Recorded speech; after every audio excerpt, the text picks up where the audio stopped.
Like I was just telling Srichandra a little while ago, in our last study, today our title is 1888, could it happen again? So we are doing it in two parts. Last week, we considered Mrs. White's blueprint, right? A final event. The question is, was her view of entire event realistic? Would it happen, right? After all, the United States in its history has guaranteed full civil and religious liberty. That is what they are based on, right?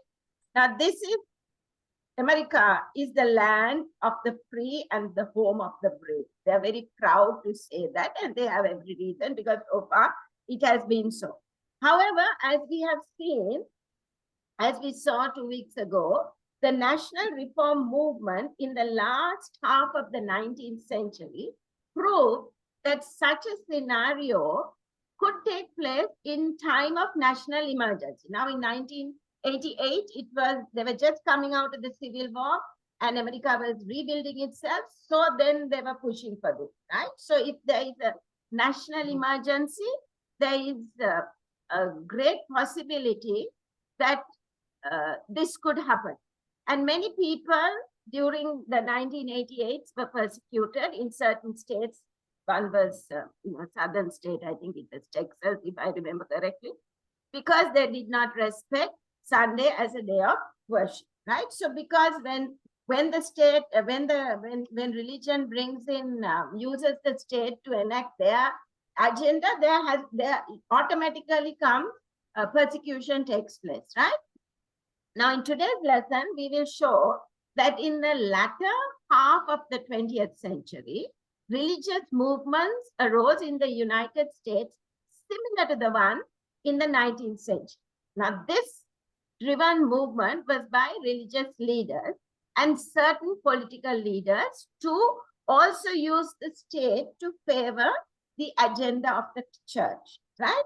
Now, in today's study, there is a mention, the study mentions lots of proper names, people by their names, right? Proper names of individuals. However, to make it clear from the start, it is not the intention of this study to impinge the motive or question the sincerity of those whose names will be mentioned in this presentation, right? That's not our objective. The lesson only brings to view what they have said and which is on record, right? So only God, the judge of the earth, can rightly evaluate their motives and whether what they were doing is actually right or wrong. That is, the judgment is in God's hand. Why do we say this? Because we find that Saul of Tarsus is a very clear, vivid illustration of one who was very sincere in persecuting the way, right? He was certain he was doing God's will, right? And as he sought out Christians to lead them to trial and some to death, his intention was to preserve orthodoxy. And he persecuted in the name of God those who did not agree with him. He was zealous and he was relentless, but he was misguided, right? So just like that, God will bring to mind of these people whose names we are mentioning, the wrong that they are doing, and we don't know whether they'll accept or not. That is not for us. We are using their names because it's on record that what they have said. Now, as mentioned in the last part, latter part of the 20th century or early part of this century, the 21st century, the great religious leaders of the United States were advocating causes similar to the national reform movement that took place in the second half of the 19th century. That was during 1888 and that period, right?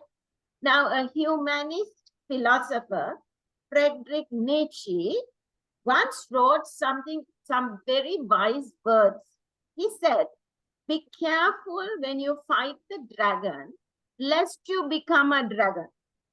So we have to be very careful when we fight the dragon, lest we become the dragon. Is it possible that fighting against the dragon of secular humanism and secularism, the Christian right will become the dragon that they oppose? Now, that's a question for us to keep in mind. And let's move on to our lesson. Now, the names that I said that we will mention, the chief protagonists. Here are some of the renowned religious leaders who fought against the evils of secularism. Some of them were more involved than others. These were the chief protagonists. They were the chief ones of this movement that took place in the 1980s, 1990s, and early 2000s. Close to us, right? Not very far away. Some of them have passed away, others are still alive today. So let's go through the list a little quickly. The late Chuck Colson, he was the president of the International Prison Ministries. It is said that he did wonderful work with prisoners in the United States and abroad. He was one of them. The late D. James Kennedy, Coral Ridge Ministry in Fort Lauderdale, Florida. Pat Robertson, president of the Christian Broadcasting Network, 700 Club, CEO of Regent University, founder of the American Center for Law and Justice. Keith Fournier, the first executive director of Pat Robertson's American Center for Law and Justice. A Roman Catholic, the late Jerry Falwell, longtime pastor of the Thomas Road Baptist Church. He was the chancellor of the Liberty University in Lynchburg, Virginia, and the founder of the Moral Majority, right? Then James Dobson, president and CEO of Focus on the Family. Remember, he put out a book, it was called Hard Love, right? I have read that book. I think the book somewhere I could write it. Then we have Rod Parsley, Harvest Ministries in Columbus, Ohio. Gary Bauer, president of the Family Research Council. The late Bill Bright, president of Campus Crusade for Christ. William Bennett, author of the book Virtues, education secretary. He was education secretary during the presidency of Ronald Reagan, and drug czar during the presidency of George H.W. Bush. The late Tim LaHaye, president of the American Coalition for Traditional Values, co-author of the widely popular Left Behind series, which provides the eschatological foundation for the Christian right movement and for futuristic approach to Bible prophecy. They are the futurists, right?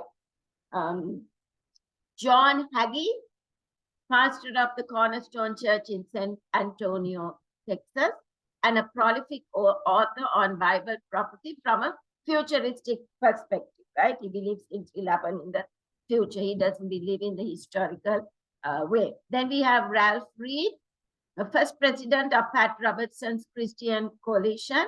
He is an American politician, consultant, and currently a lobbyist in Washington, D.C. He's lobbying for the Christian right in Washington, D.C., that is Congress and Senate, right? The late John Whitehead, he was the founder of Rutherford Institute, a conservative think tank, right? And Jimmy Swaggart, you have heard of him, at that time, a mega church founder and television evangelist.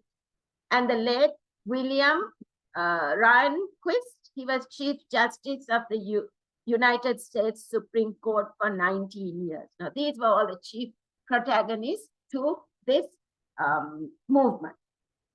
Now, what is distressing during this period is the tampering with the First Amendment to the Constitution of the United States.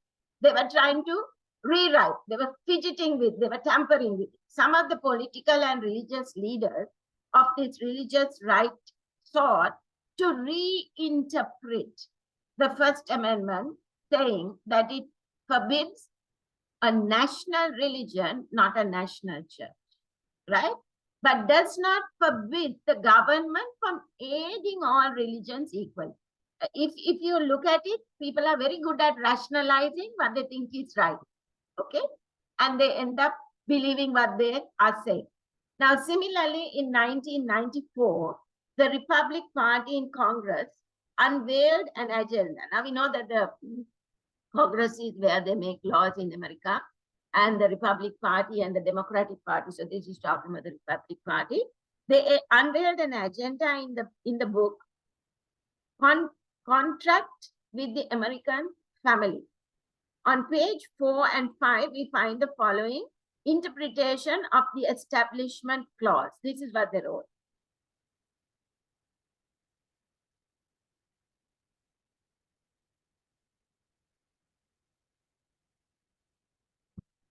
Let's read that. Okay. The founding fathers intended the Establishment Clause to ensure that America's political institutions would never be used to benefit one religion at the expense of another.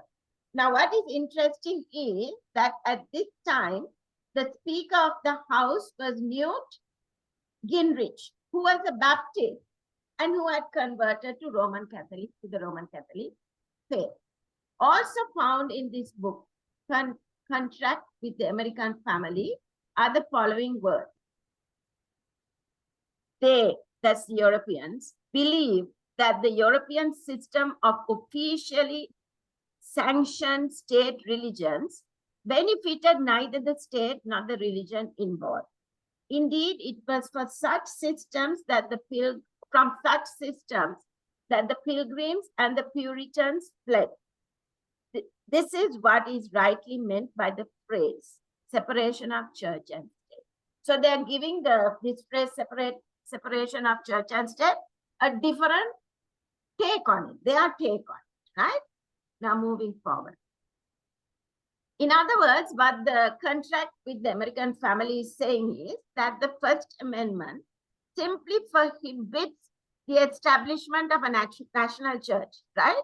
And that's what is meant by the separation of church and state. Now they are putting their own spin to it. Now, William Rehnquist, I put his picture there. For 19 years, he was the Chief Justice of the Supreme Court. Now, America's highest court is the Supreme Court, and he was the Chief Justice there, so he held a lot of sway in what they voted in the Supreme Court's decisions, right? And the Supreme Court judges are appointed for life, right? In 1985, he dissented with the majority in a school prayer case, stating that the framers of the Constitution intended only, let's read what he said. To prohibit the designation of any church as a national one, to stop the federal government from asserting a preference of one religious denomination or sect over others.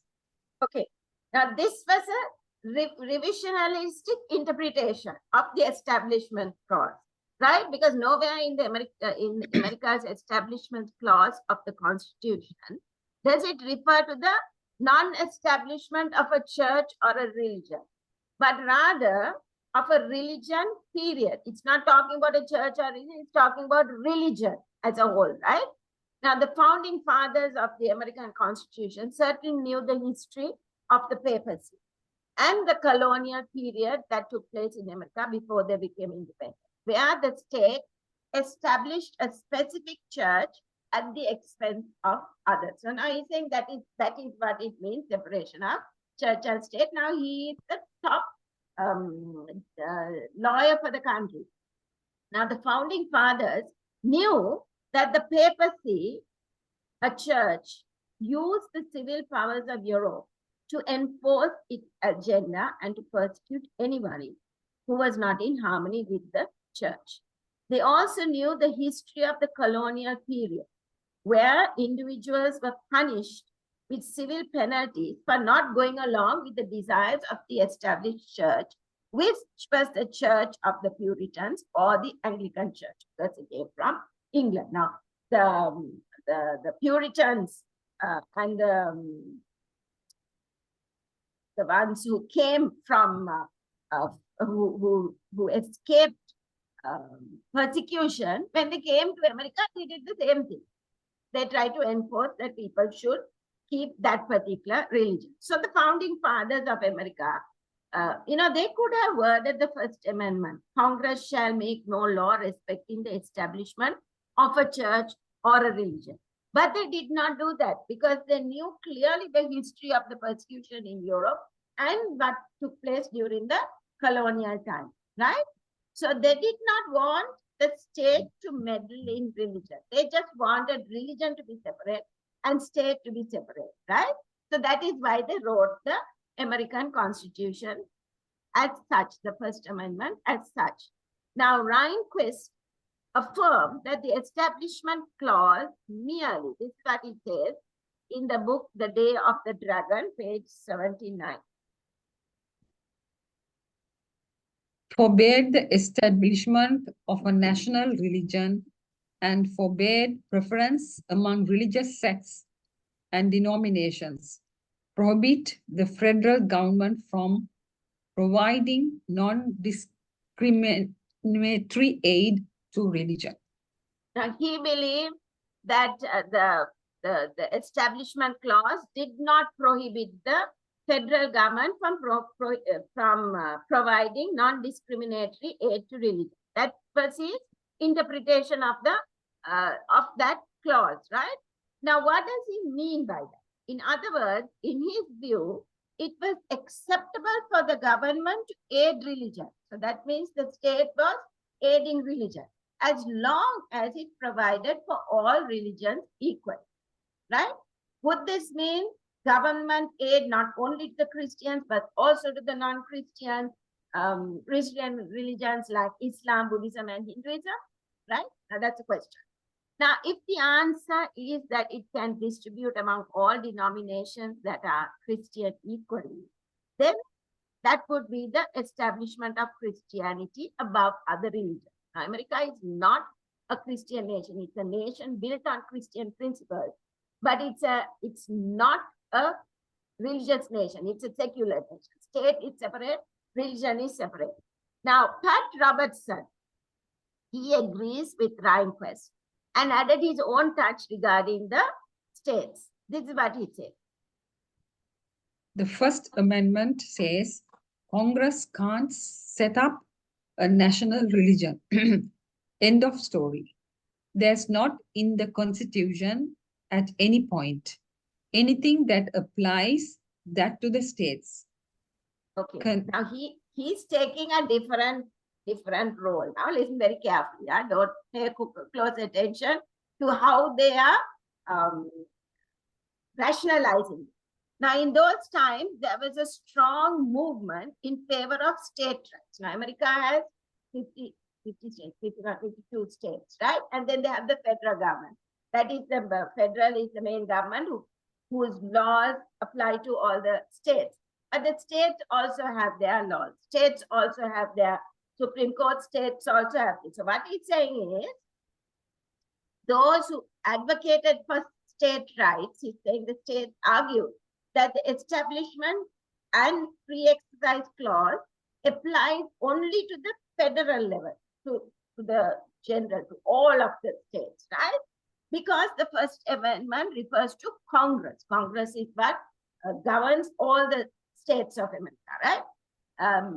Making no law, right? So in other words, the federal Congress cannot make any law that establishes religion or forbids its free exercise. But what they are trying to say here is individual states can. So individual states can have that law, they can apply it, but the federal government can't, because that is what the Establishment Clause is saying. Can you see how very subtle they are? Now, this might sound nice to keep the federal government out of the business of the states, but there was a hidden agenda in the states' right movement. For enough states can agree on a certain agenda, and then they can exert their influence to force the federal government to follow their lead by amending the Constitution. Right? Now, if you look at what's happening in America, especially with this abortion, you know, there are some states that are, now that's abortion is wrong, I'm not agreeing with it, but what the states are doing is they are putting in draconian laws, certain states. So what this says is when certain states, there is sufficient states to exert power on the federal government, it can become they can even change the Constitution to, we're talking about the national separation of union, state and religion, they can bring that joining together. Now, the strategy of the religious right. Now, listen to this carefully. Now, during the period of 1880, 1980, 90, and 2000s, at the beginning of this religious right movement, I think many of us can recall this, right? They had massive marches onto Washington, D.C. Washington, D.C. is where the Congress and the Senate assemble, right? So this is one of those marches. For example, at the Robertson marched on DC with a huge cross on his shoulders, if you can see the picture, surrounded by hundreds of supporters. Not his own church, but Christians marched along with him. However, in the course of time, the movement became much more sophisticated. They started becoming far more sophisticated. They soon discovered that marching accomplished very little, right? They discovered that the best way to gain power was to lobby individual members of Congress. That means to influence the members of Congress, right? As well as network on a local level. So they realized that this marching was not going to have much of an influence. So they changed their strategy to lobby individual members of Congress who they could convince, right? And to have a local level network. They realized that they would meet with greater success by organizing on a local level and taking over, now listen carefully, local high school boards and influencing local government. They realized that all politics is local, right? So if they reach the grassroots level, they had a better influence of influencing the Senate and Congress, right? If they could take over enough local precincts, then the states would be theirs as well. So if they took enough of local precincts, then the state would be theirs. And if there were enough of states, the states could bring in pressure to change the constitution. Now that if the states were there, then the federal government would be theirs as well. So notably, in 1888, like we studied, those who pressed for the National Sunday Law also worked on establishing local chapters, if you remember, right? And influencing state convention before attempting the National Sunday Law. So they began their movement by influencing the local precincts, which when they have sufficient, they would be able to influence the states and from there take. Now, Ralph Reed, remember we spoke about him, described the strategy of the religious right. He was one of the leaders of the religious right movement during this period that we are discussing. Listen to what he had to say, which is quoted in the Church and State, April 1990, page 2. We tried to charge Washington when we should have been focusing on the states. The real battle of concern to Christians are in the neighborhoods, school boards, city councils, and state legislatures. So these are the mass demonstrations he's talking about. And so they started working on a local level because they realized that they could cause a great impact working at the local levels, influencing at a local level, right? So this is what they changed their strategy in the 1980s, 90s, and 2000s. Now, the persecution complex. I remember this time very clearly. Even many of our church members were up in arms. They are not letting the 10 Commandments be put here, put there. Now listen very carefully to the danger of that, right? Now, during this period, Christians felt that they were being persecuted, particularly those who sympathized with the views of this religious right. In the 80s, there were also talk of amending the Constitution to protect Christians from discrimination in the exercise of their religion. The leaders of the religious right movement argued that a secular humanistic government was persecuted because it did not allow them to put a nativity scene on public government property. Now, this is, you can see an actual picture there, right? And because the Alabama judiciary did not allow Judge Roy Moore to put a 5,300-pound monument of the Ten Commandments in the rotunda of the state building, right? So they were saying that they were being persecuted by a secular humanist government. Now listen to the danger of this, right? Now the leaders attempted to convince their church members that government was persecuting them because they did not support their religion. However, that was not the case. The government must keep aloof from religion because state is separate, religion is separate. It must neither support nor oppose religion. The role of government is to preserve the freedom of speech and the freedom of assembly, right? Without favorites, right? That they are neutral. So that religion can flourish freely. That's what the Constitution says. The purpose of the government is not to enforce the Ten Commandments, particularly the first four. Why?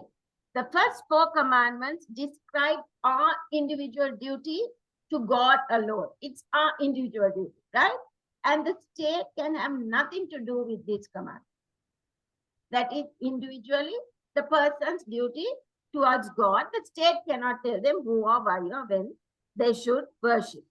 Now the contract with the American family, page 1, complained about the rights of the religious Americans, right? And suggested a religious amendment so that as the solution to this problem. So in other words, the contract with the American family said, we can amend the Constitution, and that way Christians will not be discriminated again. Because, for example, they can't put a nativity scene on federal government property. Now, this is what this contract with the American page one stated, right? Their view of freedom of speech was putting a nativity scene on a public property and putting the Ten Commandments on government property. Now, in no way was religious freedom curtailed, right? People could go to church, so there was no problem, right? They could go from one home to another, proselytizing, that is preaching the gospel and sharing the message, right? People could speak in public squares as individuals in favor of a religious belief. That was not stopped. There was really no persecution, but because the church could not do things with the state, they were suffering persecution according to this group, right? Now, there are subtle innuendos. Let's read what they say there. We have witnessed the steady erosion of the time-honored rights of religious Americans. The time has now come to amend the Constitution to restore freedom of speech for America's people of faith. Okay, so this is what they are saying. When America, actually they cannot put things on government property. They can put it on their own private property, right? Even in schools, it's not prohibited that you can't have a Bible study. You can have Bible study, right? In schools, they have their own Christian movements, right? And they have their own groups. They have their own Bible studies. That wasn't stopped. But what these people wanted was to change that. They wanted their agenda to be the one. So they got this persecution complex. They're persecuting us. We can't put that. And I know many up in arms. Why can't they put the 10 Commandments? It's really the 10 Commandments is an individual thing that we, on our own, make decisions to do, especially the first 4, right? The first, last 6, the government can, because it is between man and man, but man and God is something individual between each individual one. The state cannot legislate that. Now, then they came up with leaving the country. Now, there is no country in the world that guarantees freedom of speech in its constitution as the United States, right? They have that very, very strongly embedded in their constitution. the freedoms that they enjoy, make it a pleasure for them, people of many different faiths, to live in that country. Sadly, some in the religious right at the end of the 20th century, that was the 19th and 19th, were saying that if secular humanists, now they were bringing this, that secular, right, do not like it here, they can move to another country, right? Several years ago, Greg J. Dixon, a co-founder of the Moral Majority and the organization's leader in the state of Indiana, had a prayer hit list where his supporters prayed that the Lord would remove from office anyone who did not confess the Christian religion. Okay? Rather interesting, isn't that? Now, the Alaska State Senator, Edna DeVries, he's the one who's in this picture, once stated that the non-Christians should leave the country. Now, this is disappeared in Clifford Goldstein's The Day of the Blood and Faith. So the religious right complained that kids can no longer pray in public schools, that the liberals had kicked God out of the public sphere. Now, it is true that schools cannot have state mandated prayer in public schools because state and religion are separate. State schools, now it's a private Christian school, that's different, it's private. But state public schools, right? It would be unconstitutional. And that is a good idea because prayer is a duty we individually owe to God. However, the Constitution does not forbid individual students to pray in school, right? Students can even take the initiative to organize prayer and Bible study groups on campus, right? The Constitution guarantees the right of free exercise of individuals, even in public school, even on public school property. The Constitution of the United States also guarantees the students the right to take their Bibles to school and read them. Because religion is an individual thing, not a state-sponsored, governed thing, right? So there was no persecution against those who pray individually, pray with groups of students of like minds, as long as it is not mandated by the federal government. As long as the government doesn't have rules that you have to pray, right? It's not the government's business. It is individual choices. It is true that a handful of teachers attempted to keep students from exercising their individual rights, but they lost their cases in court. The government must remain neutral in matters of religion. That's what the American Constitution says, right? Now, remember we spoke about voters' guide influencing the voters, okay? Another thing that occurred during this period was having voters' guide. They were giving voters how to vote, right? What the politicians who wanted to win elections catered to preachers and churches, right? Even Democrats who used to shy away from speaking about religion in the public arena began to address publicly moral and religious issues. During the height of this Christian right movement, politicians loved to show up at religious right activity because they knew that they could deliver votes by rallying the base to go out and vote for them. So they were using the religious ticket. I think that's common for us here in Sri Lanka. We can see how that goes, right? Now, during the presidency of George W. Bush, a leak revealed that Karl Rove and Dick Cheney was, I think, the Secretary of State during that time, really had little love for the agenda, for this agenda. They didn't have any, they were not in support of it. But look at what they do, they're politicians, right? The agenda of the religious right. In private, they refer to them as nuts and beards. However, they publicly supported their causes. Why? Because they knew that the religious right brings out the vote. So they were more interested in the political future. Now, during the height of the power of this moral majority and the Christian coalition, voter guides even provided names of candidates and the causes they supported and opposed.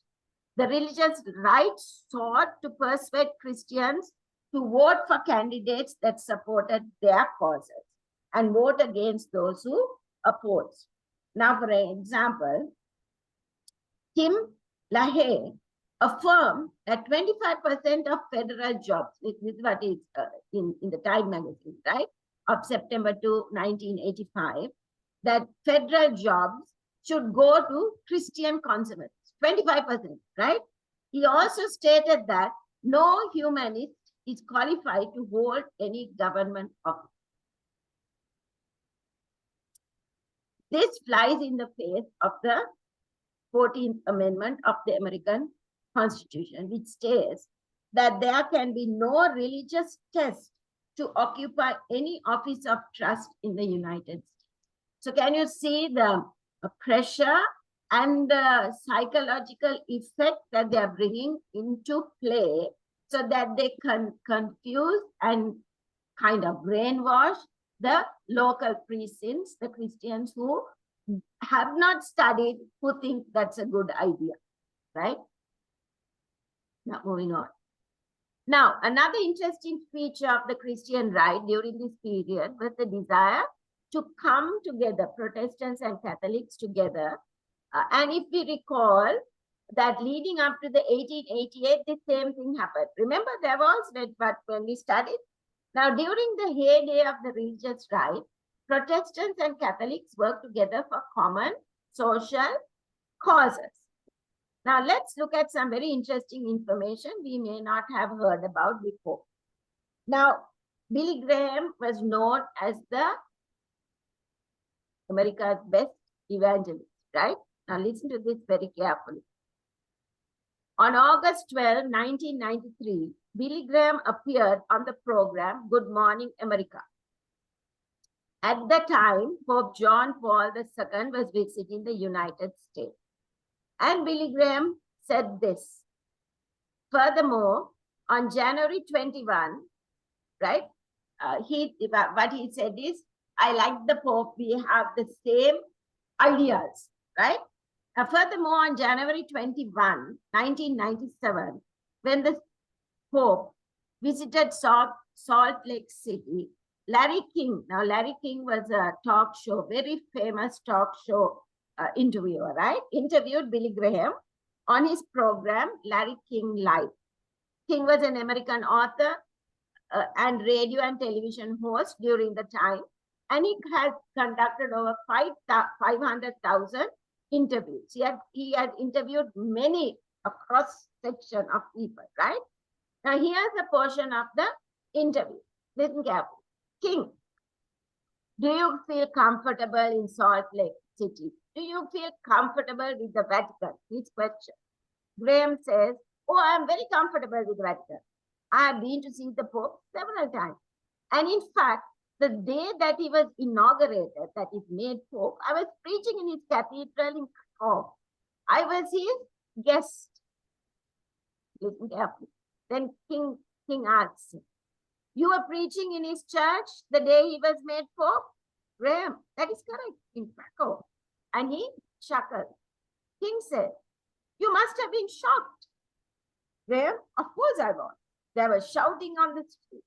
You know, the next day, Polish Pope, Polish Pope. King, do you like the Pope? Graham, I like him very much. He's very conservative. He and I agree on almost everything. Isn't that a very interesting conversation? It's very interesting. The Dean of all evangelists, well-known Protestant evangelist, saying he and the Pope agree on almost everything. I wonder what he disagrees on. Okay, that's Billy Graham for you. Now, most people don't know that someone wrote the college and asked if this was true. Now, we are going to read that Billy Graham, he was given a doctorate, right, honorary doctorate by the Catholic college. And so someone wrote to the dean of that university and asked whether this was true. And Cuthbert A. Allen, who was executive vice president of the university, responded as such.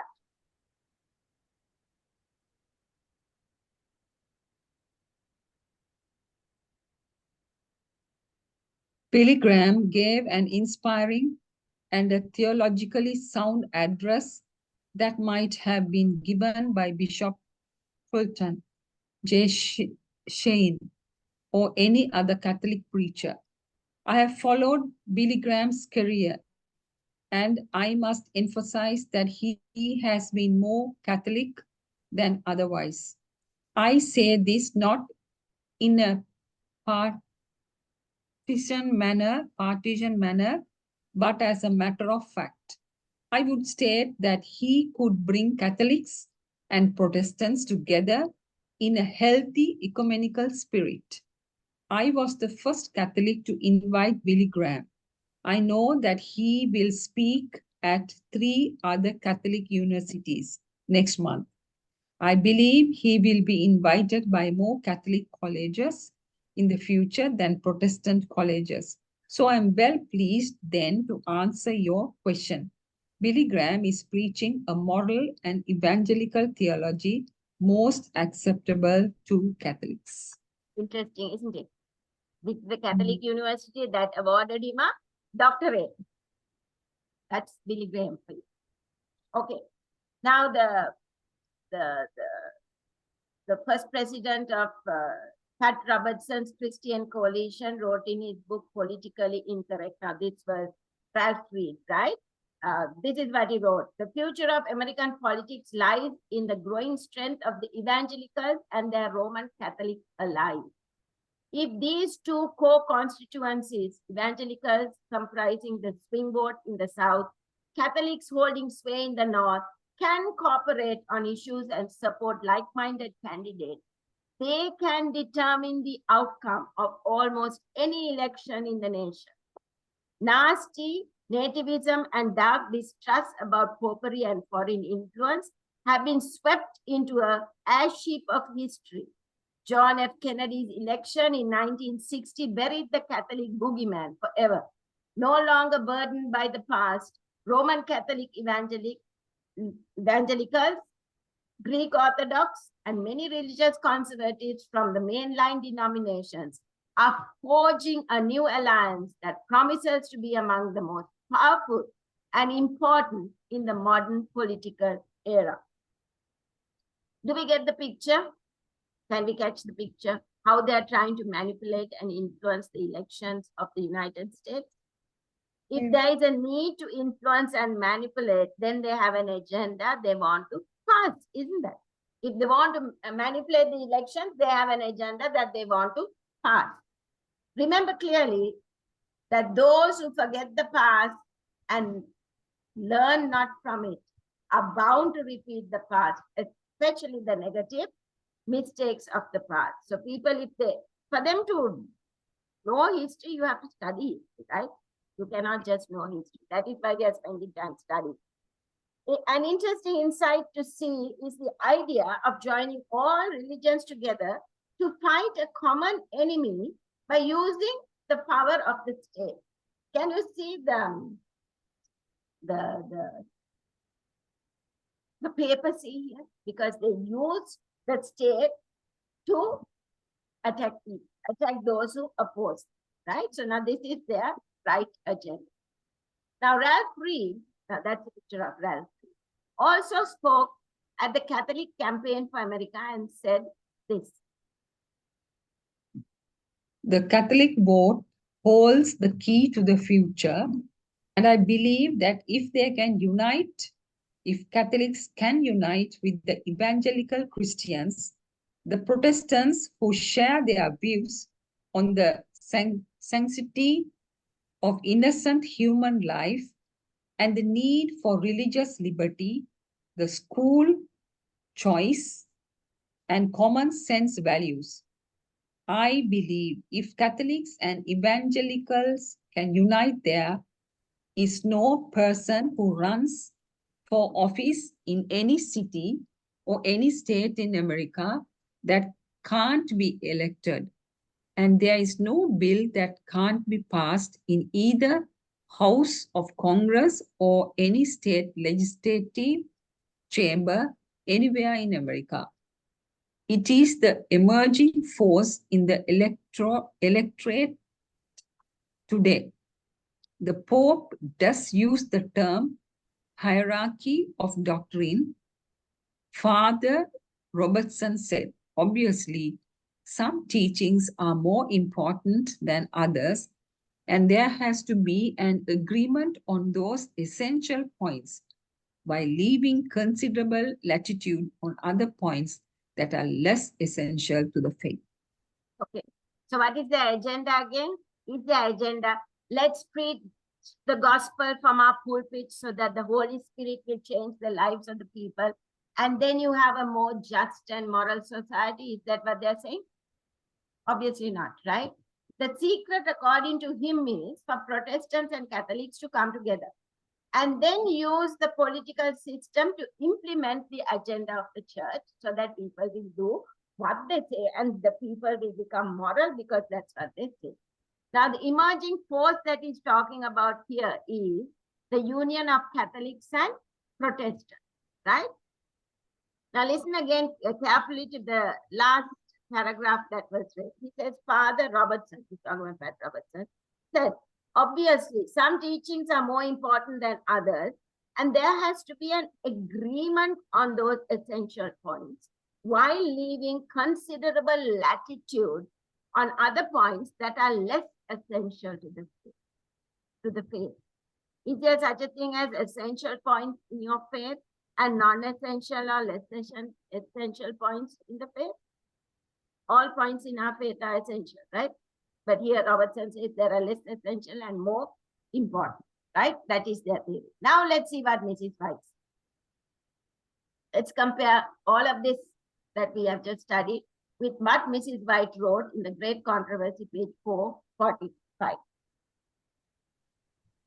When the leading churches of the United States, uniting upon such points of doctrine as are held by them in common, shall influence the state to enforce their degrees and sustain their institutions, then Protestant America will have formed an image to the Roman hierarchy, and the infliction of civil penalties upon dissenters will inevitably result. Right. So clearly the idea is unite on points of doctrine that are held in common, right? And then get the state to do what the church wants. And Mrs. White states that then Protestant America will have formed an image to the Roman hierarchy, and the result will be persecution again. So remember, the word papacy is not the same as the Roman Catholic Church, right? I want to emphasize. The Roman Catholic Church is a church. The papacy is the union of the church with the state.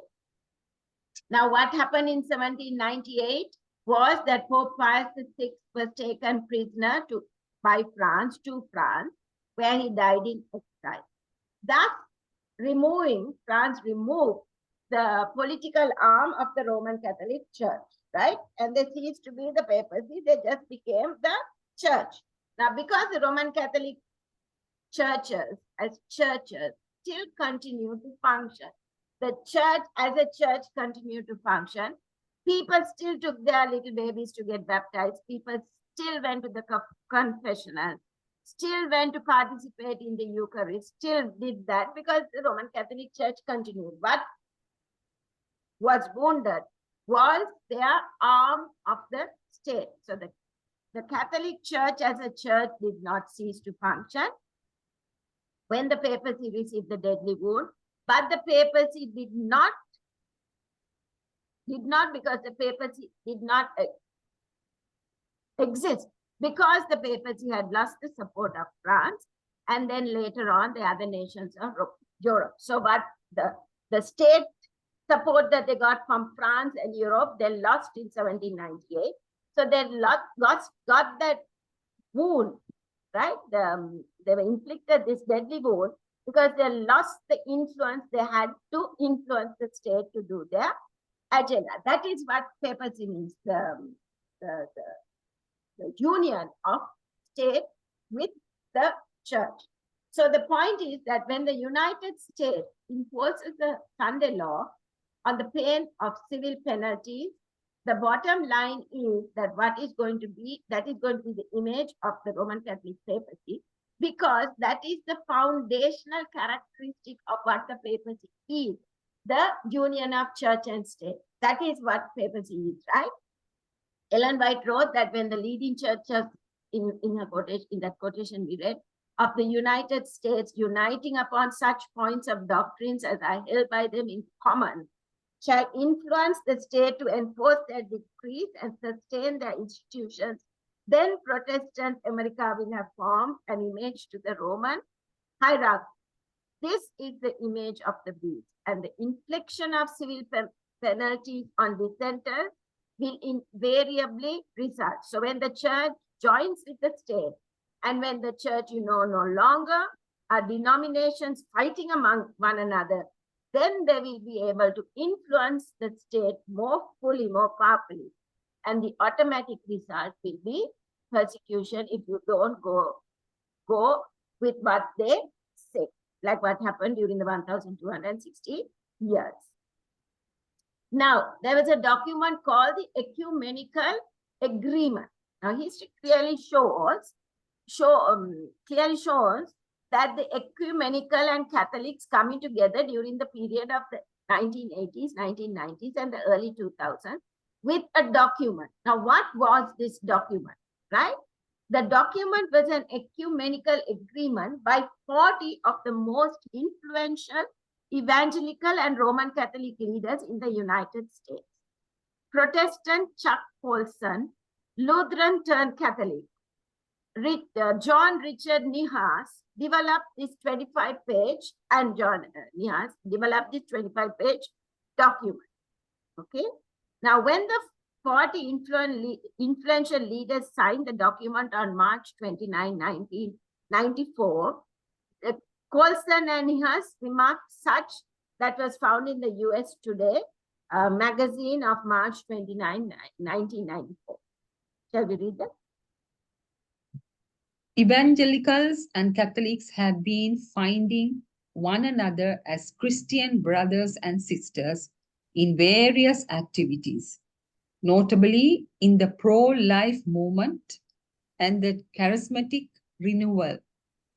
Our concern was and is that animosities between evangelicals and Catholics threatened to mar the image of Christ by turning Latin America into a Belfast of religious warfare.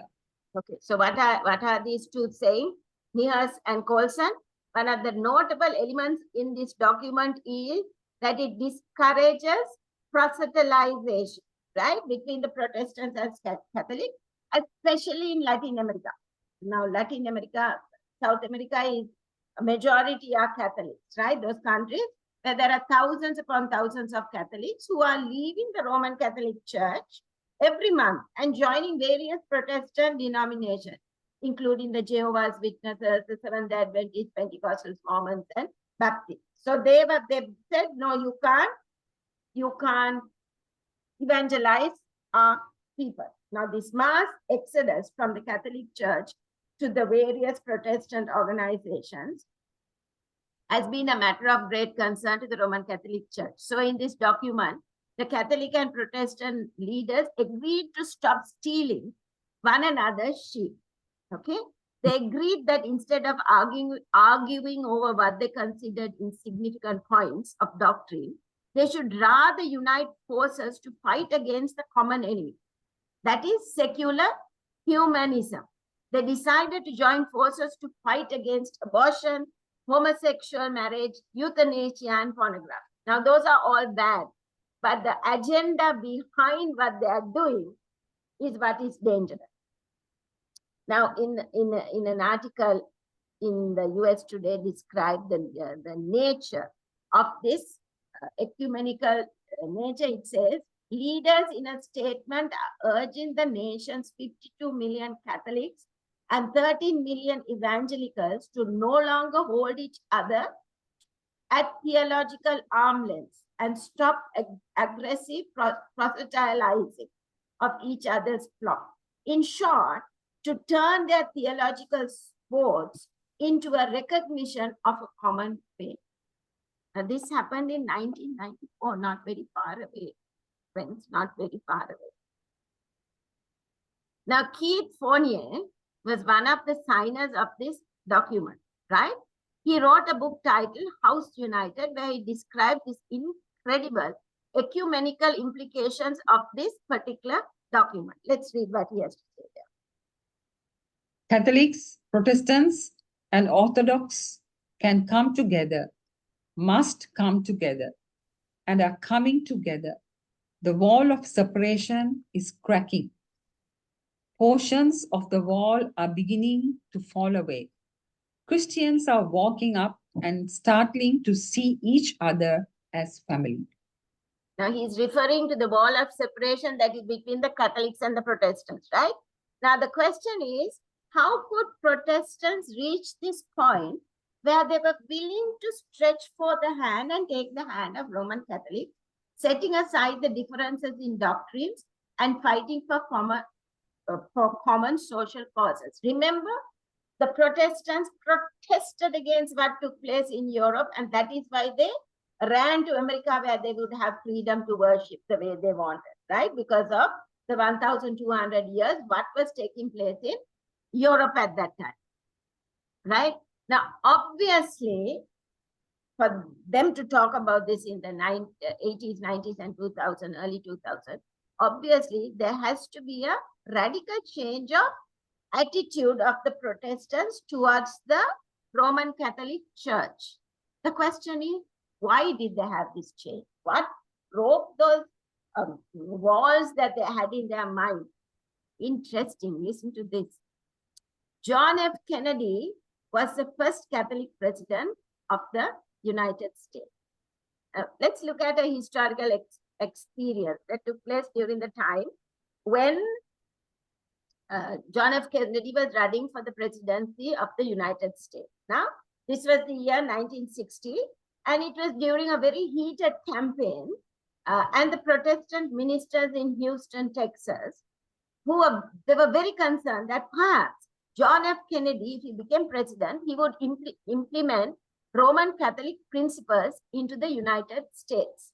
So in other words, the religious freedom would come to an end and persecution would arise. Now that was in the 60s, not very far ago. Like that, the Protestants were weary of what a Roman Catholic president could do if he came into power.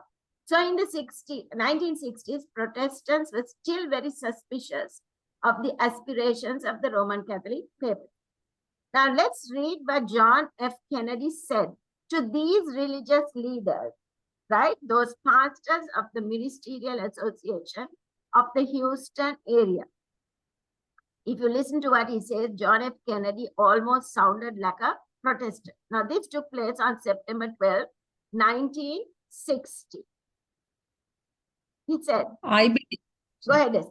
Read. I believe in an America where the separation of church and state is absolute, where no Catholic prelate would tell the Protestant, should he be Catholic, how to act, and no Protestant minister would tell his parishioners to whom to vote, where no church or church school is granted any public funds or political preference, and where no man is denied public office merely because his religion differs from the president who might appoint him or the people who might elect him. I believe in an America that is officially neither Catholic, Protestant, nor Jewish, where no public official either requests or accepts instructions on public policy from the Pope, the National Council of Churches, or any other ecclesiastical source, where no religious body seek to impose its will directly or indirectly upon the general populace or the public acts of its officials, and where religious liberty is so indivisible that an act against one church is treated as an act against all. Wow, this is a Catholic president, the first president they had, right? But the fact that John F. Kennedy had to go to this meeting and he had to explain that he was not going to follow the instructions of the Pope, that he was going to follow the Constitution of the United States, because these ministers in Houston feared to have a Roman Catholic president because they knew the history of the Roman Catholic papacy. They wanted to make sure that John F. Kennedy would abide by the Constitution and not simply inject into the United States the principles of the Roman Catholic Church. Now, isn't this a little bit like, next week we are going to take a look at some additional evidence on the desire of the Protestants to join the Roman Catholics in these common causes, setting aside their differences. But with this, it's slowly began to break the walls that the Protestants had, because Kennedy, when he came in, he did what he said he would do. So they thought, okay, Roman Catholic is not going to be so bad, right? So the what should I say, the distrust they had in it slowly started to change, right? Because he said what he meant. Now, that was one that started them to think that, okay, they're not so bad. He was a Roman Catholic, but he didn't do what he did. So that was one of the first. Now, let's look at another couple of points as to why the Protestants and Catholics feel more comfortable with one another, even though their doctrinal systems are just radically different. So the Protestants began to feel comfortable, right? Now, if they went by what the Bible says and what their doctrines are, they would never unite, because the doctrines and practices are so different between the Protestants and the Catholics.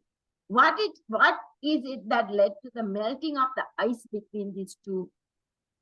It is two issues. Now, Vatican Council II, under the leadership of Pope John Paul XVI, and then Pope Paul VI, because John Paul XVI died before the council was over, right? It took place between the years 1962 and 1965, and the purpose of the council that they had, was to renew the Roman Catholic Church.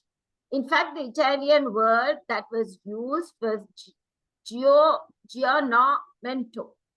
In other words, a renewal of the Roman Catholic Church. And the Catholic Church actually invited Protestant observers to come. And if you read the council documents, you're going to find that they were very conciliatory towards the Protestants. So as a result, in the course of time, the Protestants started thinking, well, the Roman Church is actually recognizing us as an ecclesiastical societies, and so maybe the Catholic Church isn't what it used to be. It's much like you put a frog in water and you start heating it, he gets used to the heat, right? Till he gets boiled. It's like that. So the Catholics made these overtures, and the Protestants thought, okay, they're not as bad as we thought they were. Maybe the papacy wasn't what it used to be. But the fact is that the papacy cannot change. Why can't the papacy change?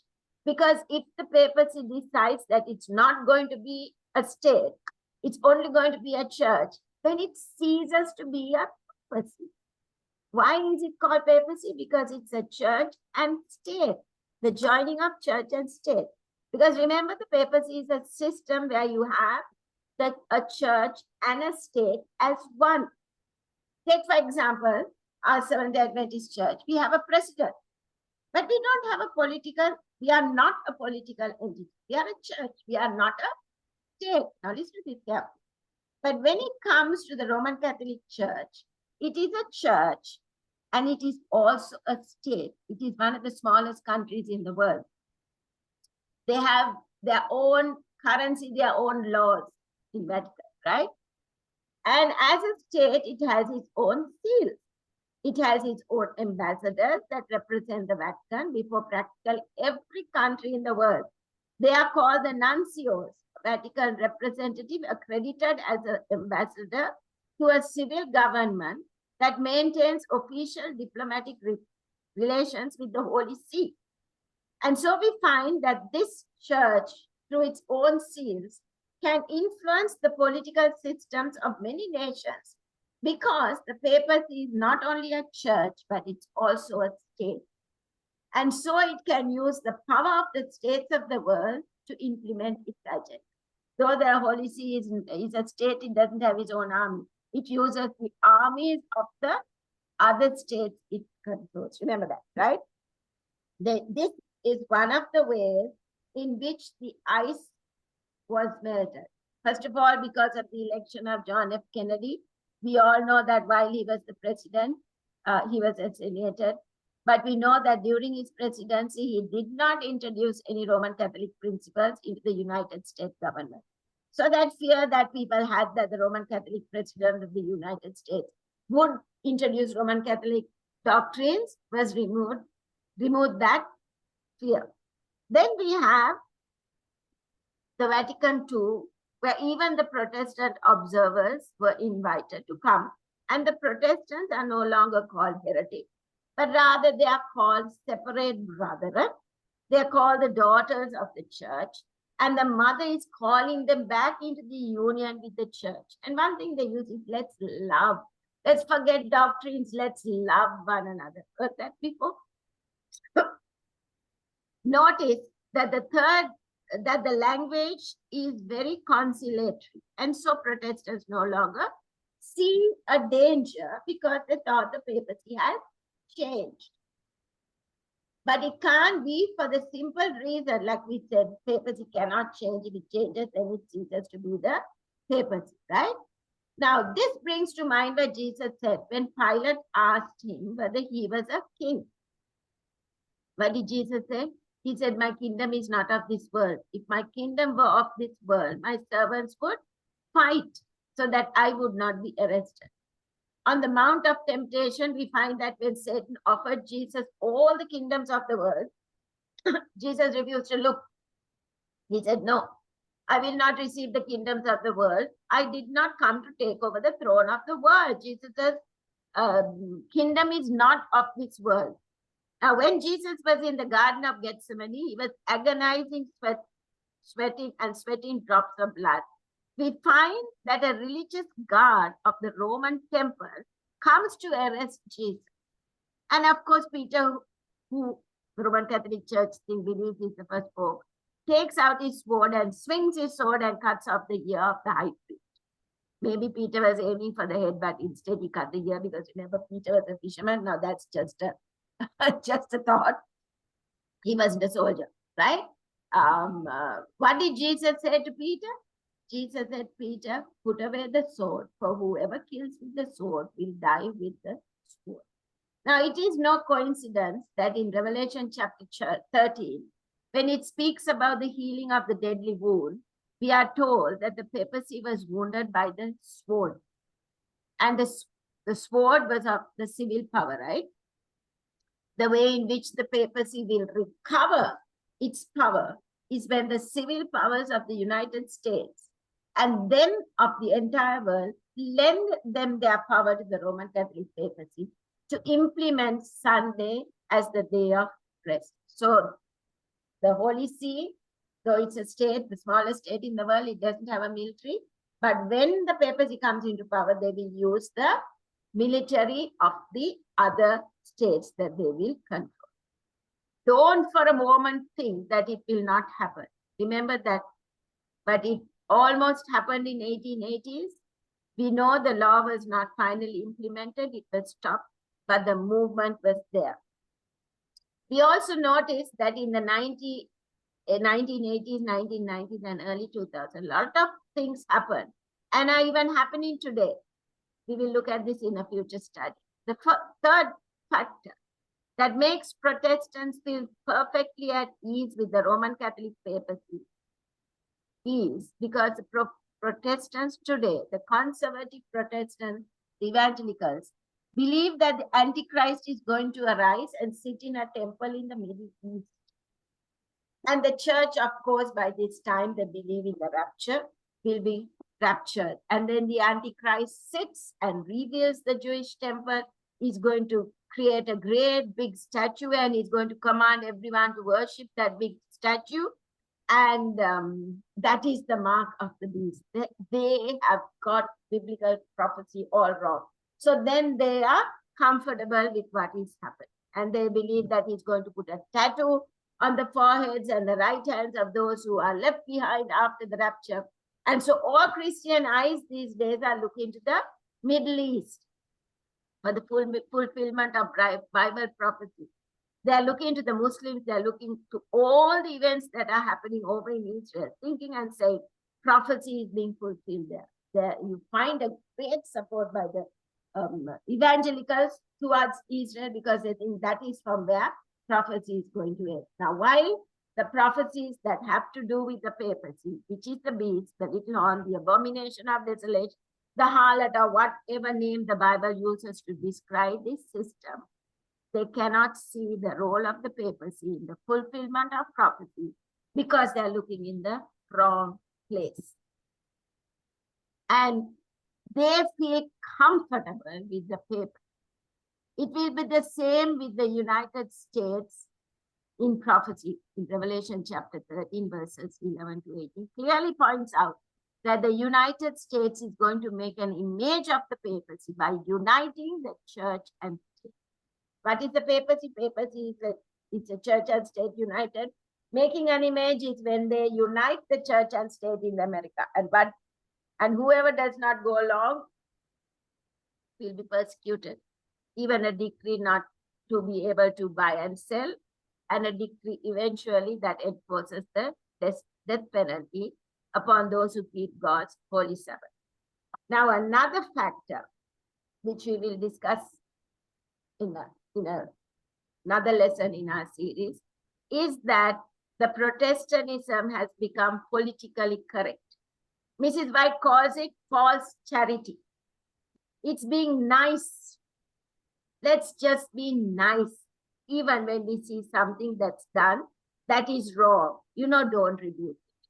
Don't say that it's wrong. Everybody is okay. That's postmodern thinking.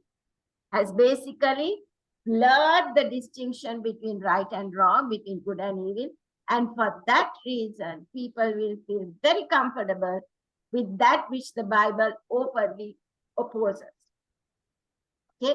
Now, next week, we are going to talk about other parallels between what happened in the 1800s and what's happening in the world today. And we'll see that what is happening, taking place, is actually a fulfillment of Bible prophecy.